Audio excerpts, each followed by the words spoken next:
So today we are going to talk about some future possible scenarios or areas, which can create more sustainable products and services for the greater good. So basically ये idea मुझे, अगर मैं सच कहूँ तो तभी आया था when बहुत ही अच्छा खासा डिस्कशन इंडिया में चल रहा था अबाउट दी स्टार्टअप्स. तो स्टार्टअप्स महाकुंभ चल रहा था एंड बहुत ही अच्छा खासा डिस्कशन चल रहा था कि स्टार्टअप्स ने क्या करना चाहिए, आगे पॉसिबल एरियाज को एक्सप्लोर करना चाहिए. वैसे इंडिया के स्टार्टअप्स बहुत ही अच्छा कर रहे हैं, बट आगे और क्या फ्यूचर स्टार्टअप्स जो है वो किस एरिया पे फोकस कर सकते हैं, उस डायरेक्शन में गवर्नमेंट ने हिंट भी दिया था. What does a Chinese startup do? Work on developing electric mobility, battery technologies, and with that they're today dominating the electric mobility ecosystem. We are very proud of what India has done. But are we the best in the world as yet? Not yet. Should we aspire to be?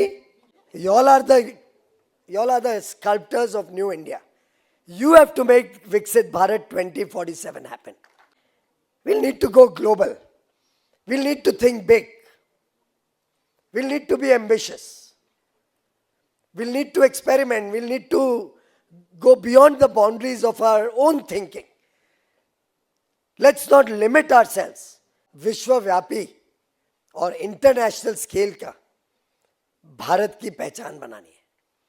That, friends, is the choice before us. And today, under Prime Minister Modi's guidance and leadership, we are not aiming small. सो ये जो भी हम technological advancement की बात कर रहे हैं तो इसके मेनली 4 फोकस पॉइंट पहले ध्यान में रखे जाते हैं बिफोर मेकिंग एनी प्रोडक्ट और services. So first is vision. इसको एक विजन के साथ बनाया जाता है कि इसकी प्रेजेंट में ही हमारे नीड्स को ये कंपैटिबल ना हो और बहुत ही जल्दी आउटडेटेड ना हो जाए. ये तो एक फ्यूचर पर्सपेक्टिव को ध्यान में रख के बनाया जाता है कि प्रेजेंट में तो yes we need this product and services, but with changing times future में भी वो उतना ही कंपैटिबल बना रहे.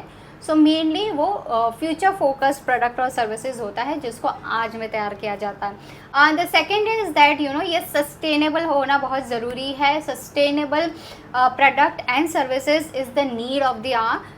And with that, we come to our next point, that is renewable energy. Since past many years, world is turning its focus to renewable energy.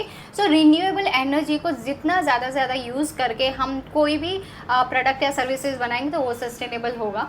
For this AI, तो of course AI का use करके we can make good products and services जो sustainable भी हो सकते हैं और technologically advance भी होंगे ऑफ कोर्स. तो ये 4 पॉइंट्स पे फोकस करके we can look into the future that what we can create.